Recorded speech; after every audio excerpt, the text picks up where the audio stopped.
গুরুত্বপূর্ণ বিষয়ে আলোচনা করতে যাচ্ছি। আজকে আমাদের আলোচনার বিষয় হলো প্রচলিত ইনজিল শরীফ আল্লাহর কালাম। এর মধ্যে একজন হলো সাধু সাখাওয়াত হোসেন সাধু। উনি মুসলমান থেকে খ্রিস্টান হয়েছে। বাইবেলের কোথাও ইনজিল শরীফ নেই। আমি এক পর্যায়ে তাকে বললাম যে ভাই, আপনি কোন ইনজিল মানেন? আমাকে দেখে বলছে যে এই ইনজিলটা মানি, এটাও ইনজিল শরীফ, এটা হলো আরেকটা ইনজিল শরীফ। এই ইনজিল শরীফের মধ্যে আসমান জমিনে যে পার্থক্য, এই পার্থক্য। তো বাইবেল নামে কোন কিতাব আল্লাহ কোন নবীর উপরে ধোঁকা দেওয়ার জন্য তাফসীরুল ইনজিল লিখেছে।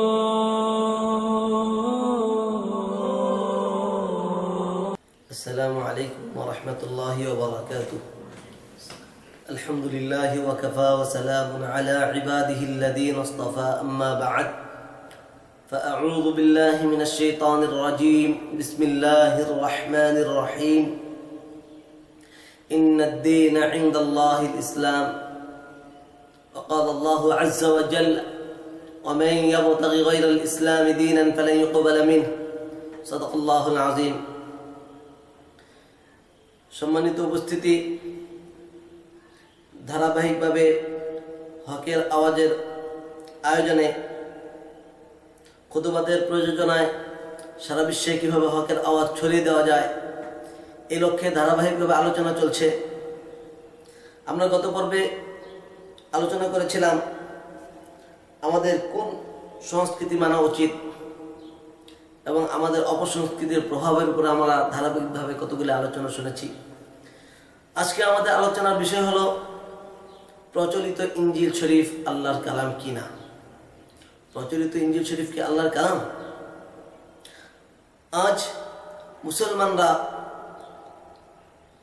আমরা মুসলমান জাতি, আমরা দায়ী জাতি ছিলাম, আমরা দেনেওয়ালা জাতি ছিলাম। আমরা যতদিন পর্যন্ত ইসলামের প্রচার করেছি, যতদিন পর্যন্ত মানুষকে জাহান্নামের আগুন থেকে বাঁচানোর চেষ্টা করেছি, যতদিন পর্যন্ত আমরা দেনেওয়ালা জাতি ছিলাম, ততদিন পর্যন্ত আমরা সম্মানের সাথে, ইজ্জতের সাথে আমরা মাথা উঁচু করে দুনিয়াতে চলতে পেরেছি। যেদিন থেকে আমরা নেনেওয়ালা জাতি হয়ে গিয়েছি, মাদরু জাতি হয়ে গিয়েছি, আমরা অন্যদের সংস্কৃতি গ্রহণ করতে শুরু করেছি, সেদিন থেকে আমরা লাঞ্ছনা, অপমাননার শিকার হচ্ছি। আজকে আমরা একটি গুরুত্বপূর্ণ বিষয়ে আলোচনা করতে যাচ্ছি। আজকে পুরো বাংলাদেশে মুসলমানদেরকে খ্রিস্টান বানানোর জন্য মুসলমানরা কিভাবে জাহান্নামের পথে যায়, এই জন্য খ্রিস্টানরা মুসলমানদেরকে খ্রিস্টান বানাতে বিভিন্ন কলাকৌশল অবলম্বন করে থাকে। বিশেষ করে তারা অপব্যাখ্যার আশ্রয় নিয়ে থাকে। এমনকি তারা মুসলমানরা যে বিষয়টি বিশ্বাস করে তাদেরকে ধোঁকা দেওয়ার জন্য তাদের গ্রন্থীয়ভাবে তারা অপসংস্কৃতি, তারা আমাদেরকে বিভ্রান্ত করে। এই বিষয়ে আমাদের মুসলমানরা যেন সচেতন থাকতে পারি, এই জন্য তাদের একটি বিষয় আমি আজকে আপনাদের সামনে উপস্থাপন করার চেষ্টা করবো ইনশাআল্লাহ। আজকে তারা, খ্রিস্টানরা আমাদেরকে এই কিতাবটা দেখিয়ে বলে যে এটা ইনজিল শরীফ, এই ইনজিল শরীফ আমাদেরকে মানতে হবে। পক্ষান্তরে আমি বলবো এটা ওই ইনজিল নয় যে ইনজিলের উপর আমরা ঈমান এনেছি। আমি আলোচনাটা করার জন্য সুবিধার্থে আমি একটা কারগুজারির সাথে সম্পৃক্ত করে বলি। আজকে বাংলাদেশের বিভিন্ন জায়গায় মুসলমানদেরকে ধোঁকা দেওয়ার জন্য খ্রিস্টানরা কোরআনে কারিমের আয়াতের অপব্যাখ্যা করে বিভিন্ন স্থানে হাজারো মানুষকে খ্রিস্টান বানাচ্ছে। আমরা একবার গেলাম দিনাজপুর জেলা পার্বতীপুর থানা মুন্সিপাড়া গ্রাম। ওখানে মুন্সিপাড়া মসজিদের সামনের বাড়ির লোকজন খ্রিস্টান। এর মধ্যে একজন হলো সাধু সাখাওয়াত হোসেন সাধু। উনি মুসলমান থেকে খ্রিস্টান হয়েছে। তো আমরাও যখন এই খবর পেলাম, আমরা ওনাকে দাওয়াত দিতে গেলাম। তো উনি কথায় কথায় বলেন, আমাদের কাছে এলেন, এসে বিভিন্ন কি দাওয়াত দিলেন। এবং শুধু সাধুই নয়, পুরো বাংলাদেশে মিশনারি যারা আছে তারা এই কথাগুলি তাদের রপ্ত করা, তাদের প্রশিক্ষণপ্রাপ্ত কয়েকটা কথা ছাড়া এর বাহিরে তারা যেতে পারে না। তো তার সাথে কথা হলো, সে বারবার জিজ্ঞাসা করলাম, আপনি কেন খ্রিস্টান হলেন? বলে, আমি এই জন্য খ্রিস্টান হয়েছি যে ঈসা আলাইহিস সালাম আমাদেরকে তাওরাত ইনজিল মানতে হবে, আমি বললাম তাওরাত ইনজিল কেন মানতে হবে? যে আল্লাহ বলেছেন কুল ইয়া আহলাল কিতাব লাস্তুম আলা শাইইন হাত্তা তুকিমু তাওরাত ওয়াল ইনজিল, যতক্ষণ পর্যন্ত তাওরাত ইনজিল প্রতিষ্ঠিত না করবে ততক্ষণ পর্যন্ত তোমার কোনো ভিত্তি নেই। আমি বললাম যে দেখুন, এই আয়াতটা তো আমাদের জন্য না। এখানে আল্লাহ পাক বলছেন কুল ইয়া আহলাল কিতাব, আহলে কিতাবীদেরকে বলেছেন। মুসলমানগণ আহলে কিতাবী নন, ইহুদি খ্রিস্টানরা। আল্লাহ পাক ইহুদি খ্রিস্টানদেরকে, ওই সময় ইহুদি খ্রিস্টানদেরকে বলছেন তোমরা যদি তোমাদের তাওরাত ইনজিল প্রতিষ্ঠিত করতে চাও তাহলে তোমরা যদি তোমাদের প্রকৃতপক্ষে তাওরাত ইনজিল মানো, যতক্ষণ পর্যন্ত না মানবে ততক্ষণ পর্যন্ত তোমাদের ধর্মের উপর তোমরা প্রতিষ্ঠিত নও। কারণ তোমরা যদি তোমাদের তাওরাত ইনজিল মানো তাহলে তোমাদেরকে মুহাম্মদ সাল্লাল্লাহু আলাইহি ওয়াসাল্লামের অনুসরণ করতে হবে। কারণ ওই তাদের তাওরাত ইনজিলের মধ্যে মুহাম্মদ সাল্লাল্লাহু আলাইহি ওয়াসাল্লামের কথা আছে। যাই হোক, উনি বারবার আমাকে এই কথাগুলি বলছেন। আমি এক পর্যায়ে তাকে বললাম যে ভাই আপনি কোন ইনজিল মানেন? তো সে আমাকে দেখে বলছে যে এই ইনজিলটা মানি। সে এই ইনজিল, আমি বললাম যে এই ইনজিল তো আসল ইনজিল নয়। বলে না, সে বলছে জোরের সাথে বলছে না এটাই ওই ইনজিল যেটা ঈসা আলাইহিস সালামের উপরে অবতীর্ণ হয়েছে। আমি বললাম যে না, এটা ওই ইনজিল নয়, এটা হলো আপনারা মুসলমানদেরকে ধোঁকা দেওয়ার জন্য নাম দিয়েছেন ইনজিল শরীফ। আমি তাকে বললাম যে আপনি বাইবেল মানেন কিনা? বলে হ্যাঁ মানি। যে বাইবেলের দুইটা অংশ, একটা হলো নিউ টেস্টামেন্ট আর একটা হলো ওল্ড টেস্টামেন্ট। একটা হলো নতুন নিয়ম আর একটা হলো পুরাতন নিয়ম। নতুন নিয়মের উপরে আমি তাকে বললাম যে আপনি বলেন যে এই ইনজিল এটা নতুন নিয়ম কিনা? সে বললো হ্যাঁ নতুন নিয়ম।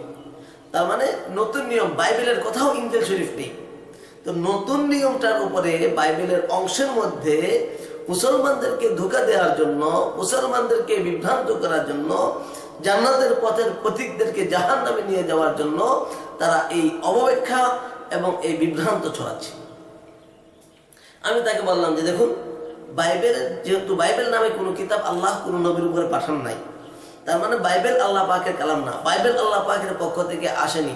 তো বাইবেল যেহেতু আল্লাহর কালাম নয়, তো বাইবেলের অংশও আল্লাহর কালাম না। আর এই কিতাবটা হলো বাইবেলের অংশ, অতএব এটাও আল্লাহর কালাম না। প্রিয় শ্রোতা মণ্ডলী, দর্শক মণ্ডলী, আপনারা দেখুন এই যে লোগোটা আমরা দেখছি, এই লোগোটা কাদের লোগো? অবশ্যই মুসলমানদের লোগো। খ্রিস্টানদের লোগো হলো ক্রস। তাহলে এটা যেহেতু খ্রিস্টানদের বই, তাহলে তাদের লোগো ক্রস থাকা উচিত। এই মুসলমানদের লোগো দিল কেন? এই মুসলমানদের লোগো এই জন্য দিয়েছে যে এটা মুসলমানদেরকে বিভ্রান্ত করার জন্য। কারণ এই মুসলমানরা এই লোগোটা বিশ্বাস করে, মুসলমানরা ইনজিল শরীফ বিশ্বাস করে। অবশ্যই আমরা ইনজিল শরীফের উপর বিশ্বাস করি, তবে এই ইনজিল নয়, আমরা ওই ইনজিলের উপর বিশ্বাস করি যে ইনজিল আল্লাহ পাক ঈসা নবীর উপর অবতীর্ণ করেছিলেন। এই তথাকথিত ইনজিল এটা ওই ইনজিল নয় যেটা ঈসা আলাইহিস সালামের উপর অবতীর্ণ হয়েছিল। এটা মুসলমানদেরকে ধোঁকা দেওয়ার জন্য, মুসলমানদেরকে বিভ্রান্ত করার জন্য তারা এই কিতাবটা দেখে রাখে। আমি তাকে বললাম যে দেখুন, এই ইনজিল শরীফ, খ্রিস্টানরা কখনো ইনজিল শরীফ ব্যবহার করে না। ইনজিল শরীফ শব্দটা মুসলমানরা ব্যবহার করে। এই জন্য বাইবেলের, যেহেতু বাইবেলের অংশ, তাই বাইবেলের শব্দ এখানে থাকা উচিত ছিল, নতুন নিয়ম থাকা উচিত ছিল। বাইবেলের কোথাও এই ইনজিল শরীফ শব্দটা পুরো বাইবেলের কোথাও নেই। তাহলে এটা কিসের জন্য এনেছেন? মুসলমানদেরকে ধোঁকা দেওয়ার জন্য আপনারা এই জিনিসটা এনেছেন। পৃষ্ঠা উল্টাইলে লেখা আছে। এখন আমি তাকে বললাম যে দেখুন, ইনজিল শরীফ আপনি কোনটা মানবেন? বলে এটা মানবো। আমি বলছি না, এটা সেটা তো আরো ইনজিল আছে। বলে না, আর কোনো ইনজিল নেই। আমি যদি দেখাতে পারি? বলে না, দেখাতে পারবেন না। আমি তার সামনে আরো দুটো ইনজিল পেশ করলাম। এটাও ইনজিল শরীফ।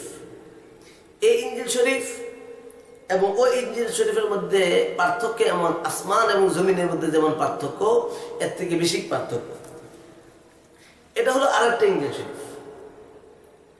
এই ইনজিল শরীফের মধ্যেও, এই তিন ইনজিল শরীফের মধ্যে আসমান জমিনে যে পার্থক্য, এই পার্থক্য রয়েছে। আমি যখন তাকে বললাম দেখুন, আমি আপনাকে একটু পার্থক্য দেখাই। এই ইনজিলের অধ্যায় হলো 4টা, আর ওই ইনজিলের অধ্যায় হলো, এই ইনজিলের অধ্যায় 4টা, আল মাসি, মামলাকাতুল্লাহ, ইবনুল্লাহ, কালিমাতুল্লাহ। আর এই মথির, এই ইনজিলের অধ্যায় হলো 27টা। তার বাকিগুলি কোথায়? যাক, এবার আমি তাকে বললাম যে এই প্রচলিত ইনজিল আল্লাহর কালাম নয়, এটা মুসলমানদেরকে ধোঁকা দেওয়ার জন্য একটি গ্রন্থ মাত্র। যেমন প্রথমেই তারা ধোঁকা দিচ্ছে লোগোটা দিয়ে, 2 নম্বর ধোঁকা দিল নামটা দিয়ে, 3 নম্বর যখন আমি সাজু ভাইকে বললাম যে ভাই আপনি এগুলি বাংলা অনুবাদ, বলে এগুলি খ্রিস্টানরা ভুল অনুবাদ করেছে।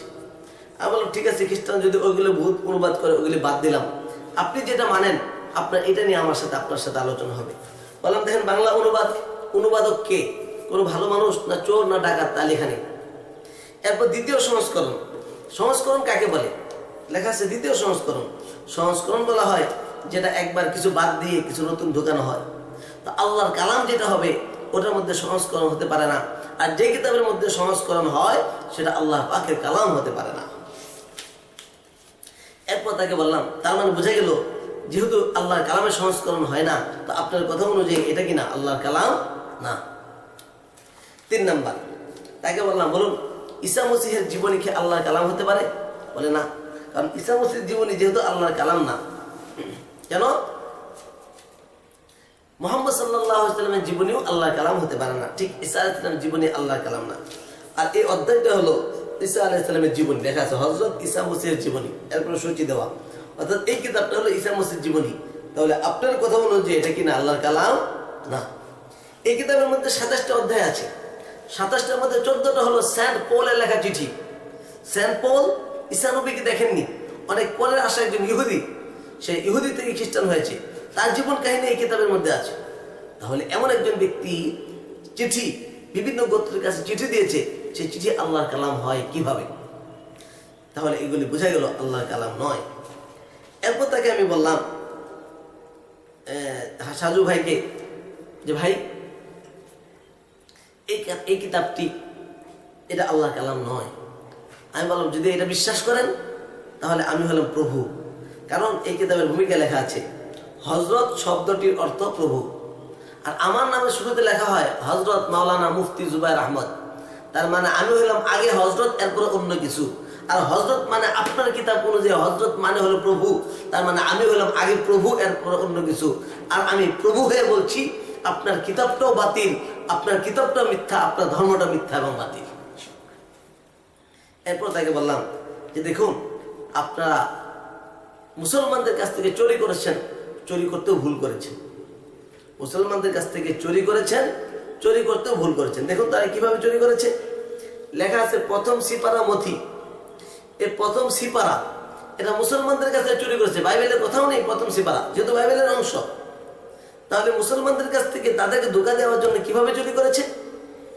দেখবেন কুরআন শরীফের 30তম পারাকে, 30তম অংশকে সিপারা বলা হয়। এটা মূলত ফার্সি শব্দ। ফার্সিতে সি মানে হলো 30 আর পারা মানে হলো অংশ, 30তম অংশ। কুরআনে কারিমে 30তম অংশকে সিপারা বলা হয়। তাহলে এই সিপারা তাহলে 30, 1, 2, 3 সিরিয়াল অনুযায়ী 30টা অনেক পরে আসে। তো প্রথম 30 আবার একের আগে আসে কিভাবে? বলে প্রথম সিপারা, প্রথম 30 পারা, পরে মতি, এটা কিভাবে হয়? তাহলে এটা মুসলমানদের কাছ থেকে চুরি করেছে, আবার চুরি করতেও ভুল করেছে। মুসলমানদের কাছ থেকে চুরি করেছে, চুরি করতে কি করেছে? ভুল করেছে। এবার আমরা যদি দেখি যে তাদের এই কিতাবের মধ্যে শুরু অংশে সন্দেহ, দেখুন লেখা আছে লেখক হযরত মথি লিখিবার সময় 50 থেকে 55 কিংবা 66 থেকে 68। সম্মানিত শ্রোতা মণ্ডলী, আপনারাই বলুন এই কিংবাটা কিসের জন্য আসে? কিংবা অবশ্যই সন্দেহের জন্য আসে, কিংবা অবশ্যই সন্দেহের জন্য আসে। তো যেমন আমি বললাম যে অমুক সাহেব অমুক জায়গায় আছে কিনা, তা আপনি বলেন যে উনি এখানে আছে কিংবা ওখানে, তার মানে হলো সন্দেহ। তার কিতাবটা কবে লেখা হয়েছে এটা নিয়ে তাদের সন্দেহ, তার মানে তাদের কিতাবটা শুরুই হলো সন্দেহ দ্বারা। পক্ষান্তর কোরআন আল্লাহ পাকের কালাম, যে কিতাবের মধ্যে কোনো সন্দেহ নেই। আল্লাহ পাক কোরআনে শুরুই করছেন আলিফ লাম মিম যালিকাল কিতাবু লা রাইবা ফীহি, এই কিতাবের মধ্যে কোনো সন্দেহ নাই। তাহলে আল্লাহ পাক কোরআন শুরু করছেন নিঃসন্দেহ দ্বারা, আর তাদের কিতাব শুরু হচ্ছে সন্দেহ দ্বারা। সম্মানিত শ্রোতা মণ্ডলী, দর্শক মণ্ডলী, আপনারাই বলুন, এই সন্দেহযুক্ত কিতাব আল্লাহর কালাম হয় কিনা? কখনো আল্লাহর কালাম নয়। এই সন্দেহযুক্ত কিতাব কখনো আল্লাহ পাকের কালাম হতে পারে না। যেহেতু এটা আল্লাহর কালাম নয়, এই জন্য এই কিতাবটি মানা যাবে না। আমরা এর দ্বারা বুঝলাম এই সংক্ষিপ্ত আলোচনা। এবং এই কিতাবের মধ্যে বহু ভুল রয়ে গিয়েছে। এই কিতাবের মধ্যে স্ববিরোধের অভাব নেই, এই কিতাবের মধ্যে বিভ্রান্তির অভাব নেই। এই বিষয়গুলি আমরা পরবর্তী কোনো পর্বে বাইবেলের ভুল, বাইবেলের স্ববিরোধিতা বা ইঞ্জিলের ভুল, এগুলি নিয়ে আমরা পরবর্তী কোনো পর্বে আপনাদের সম্মুখে ইনশাল্লাহ আলোচনা করার চেষ্টা করব। আমি আপনাদেরকে আরেকটা জিনিস দেখাতে চাই। আমরা কয়েকটা ইঞ্জিল দেখালাম, এছাড়া আমার কাছে আরো বহু ইঞ্জিল আছে। তারা ইঞ্জিলের তাফসির লিখেছে মুসলমানদেরকে ধোঁকা দেওয়ার জন্য। আমরা যেমন কোরআনের তাফসির লিখি, ঠিক তারা মুসলমানদেরকে ধোঁকা দেওয়ার জন্য তাফসিরুল ইঞ্জিল লিখেছে। পক্ষান্তরে খ্রিস্টানরা, আমরা যদি কোরআনে কোনো ব্যাখ্যা দিতে যাই, তখন তারা বলে যে কোরআন থাকতে আবার তাফসির কিসের? তাফসির তো মানুষের লেখা। ঠিক আমাদের প্রশ্ন, তোমরাও যখন নাকি ইঞ্জিল লেখো, তাহলে ইঞ্জিল থাকতে, মূল কিতাব থাকতে তাফসির লেখলা কেন? আমি আপনাদেরকে তাফসির থেকে একটা আপনাদেরকে রেফারেন্স দিচ্ছি। দেখুন, এই তাফসিরের মধ্যে ইঞ্জিল যে আমরা মথি বললাম, এই মথির লেখার লেখক, তারিখ এবং লেখিবার স্থান বলেন আল্লাহর কালাম। আমি আপনাদেরকে একটু তুলনা করছি এরপরে যে কোরআন এবং তাদের কিতাবের মধ্যে পার্থক্যটা কি। এটা যে আল্লাহর কালাম নয়, মানুষের লেখা, বা কে লিখেছে তাও জানা নেই। তাদের তাফসির, এই কিতাবটা, এই বইটি Bible society, BBS, Bangladesh Bible society থেকে প্রকাশিত। 12 নম্বর পৃষ্ঠায় লিখেছে এই মতি সম্পর্কে, লেখক, তারিখ এবং লেখিবার স্থান। প্রথম খণ্ড মতি কিতাবখানির লেখকের নাম জানা যায়নি, কে লিখেছে তারাই জানে না। কিতাবখানা কে লিখেছেন এ সুখবরের কোথাও তা বলা হয়নি। এবং মতি লেখা শিরোনামটি সম্ভবত, তারাই বলছে সম্ভবত মূল গ্রন্থের অংশ ছিল না, অর্থাৎ ইঞ্জিল শরীফের অংশ ছিল না। তাহলে পরবর্তীতে তারা এটা প্রবেশ করে, আমাদের কোনো কথা নয়, তাদের কিতাবে স্বীকৃতি দিচ্ছে। তবে প্রাচীন একটা বিশ্বাস আছে যে এর লেখক ছিলেন হযরত ঈসার সাহাবী হযরত মথি।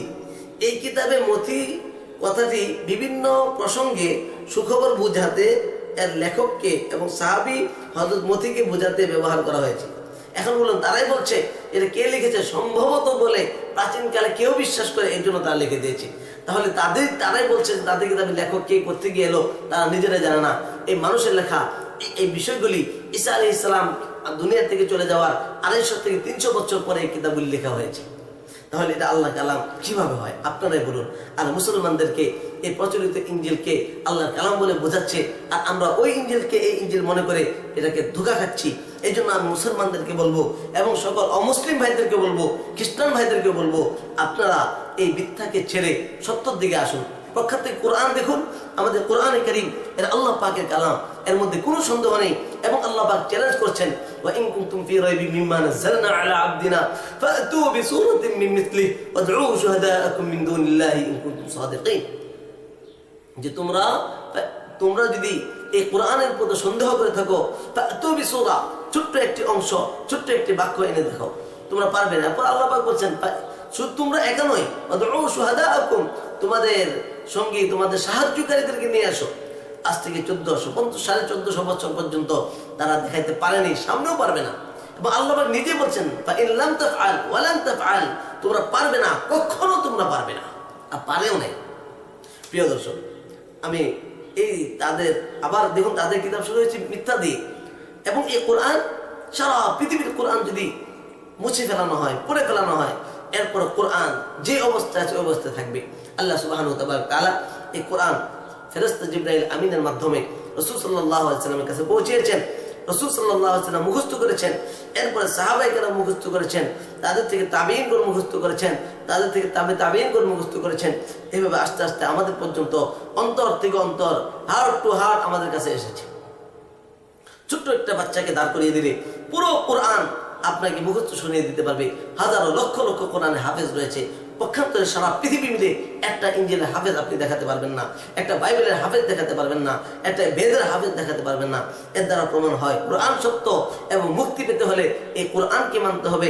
এই ইঞ্জিল, এই প্রচলিত ইঞ্জিল, তথাকথিত ইঞ্জিলকে মানলে সত্য পাওয়া যাবে না, মুক্তি পাওয়া যাবে না। মুক্তি পেতে হলে কোরআন মানতে হবে। কোরআন সকল মানুষের, হিন্দু মুসলিম সকলে। আল্লাহ পাক বলেন শাহরু রমাদান আল্লাযী উনজিলা ফীহিল কুরআন হুদাল লিন-নাস। এই কোরআন সকল মানুষের হেদায়েতের জন্য।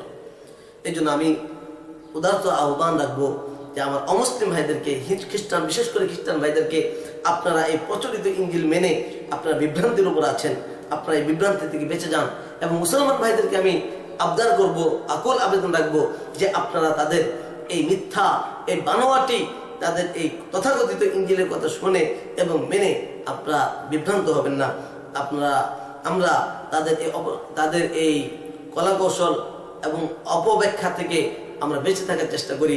আল্লাহ সুবহানাহু ওয়া তাআলা আমাদেরকে বাঁচার তৌফিক দান করুন। আমরা সর্বশেষ বলছি, তাদের এই কথাগুলির দ্বারা, তাদের এই ইঞ্জিলগুলির দ্বারা প্রমাণ হয় যে তাদের এই বর্তমান তথাকথিত ইঞ্জিল আল্লাহ পাকের কালাম নয়, তাদের লেখা কিতাব, তাদের বানানোর কিতাব। কবে লিখেছে, কে লিখেছে, তারাও তা জানে না। এবং এই বিষয় নিয়ে আরো বিস্তারিত আলোচনা পরবর্তী কোনো আমরা সময়ে বলবো। তাই আজকে আশা করি আপনারা সকলে বুঝতে পেরেছেন এই প্রচলিত ইঞ্জিল আল্লাহর কালাম নয়, এটা মানব রচিত গ্রন্থ, মানুষের লেখা কিতাব। আল্লাহ রাব্বুল আলামিন আমাদেরকে এই বিষয়গুলি বুঝে তার উপর আমল করার তৌফিক দান করুন। ওয়া আখিরু দাওয়ানা আলহামদুলিল্লাহি রাব্বিল আলামিন। আসসালামু আলাইকুম ওয়া রাহমাতুল্লাহি ওয়া বারাকাতুহু। আল্লাহু আল্লাহু লা ইলাহা ইল্লাল্লাহ।